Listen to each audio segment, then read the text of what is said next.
এই যে পাতিল তৈরির প্রসেস, পাতিল যে চাকলা আছে যে দেখতে পাচ্ছেন আপনারা, চাকলাকে বলা হয়, যা আমাদের আঞ্চলিক ভাষায় রাজশাহীতে চাকলা বলা হয়, রাজশাহীর বাগমারা এখানে। তো এই অংশ কেটে, নিচের তলা অংশ কেটে এক্সট্রা যে মাটি আছে, যে চটির মাটির কথা বলি, সে চটি মাটি বা এক্সট্রা মাটি এখানে অ্যাড করতে হয়। কেটে মাটি এখানে অ্যাড করে তারপরে যে বিশেষ একটা ইনস্ট্রুমেন্ট আছে, এই ধরনের যে ইনস্ট্রুমেন্ট, এটার আঘাতে তলার প্রসারণ ঘটে।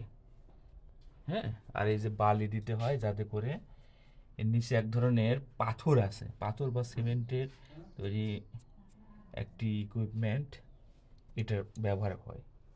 ফলে প্রসারণ ঘটে, আঘাতে এটার প্রসারণ ঘটে, রোদে শুকিয়ে তারপরে পোড়ানো হয়। ভাটা আলাদা, এক্সট্রা ভাটা আছে, ইট ভাটার মতো, সরি ইট ভাটা সে ডিফারেন্ট টাইপের একটু ভাটা এখানে।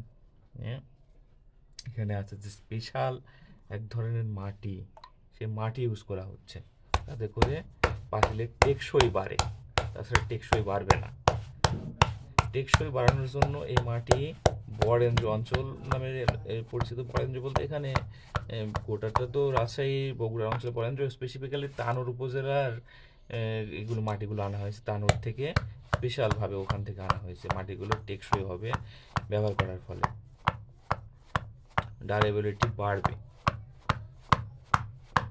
মাটি অত্যন্ত পরিশ্রমের কাজ, এগুলো করতে হয়, কিন্তু মৃৎশিল্পীরা এই কাজের প্রতি আগ্রহ হারিয়ে ফেলেছেন এবং বিশাল একটি চেঞ্জ এসেছে এই পেশাতে। মানুষ পেশা পরিবর্তন করছেন। এই যে চটি আছে, যে চটির কথা বলছিলাম, এগুলো ব্যবহার করা হয়, বালি দেওয়া হচ্ছে, বালি দেওয়ার ফলে এগুলো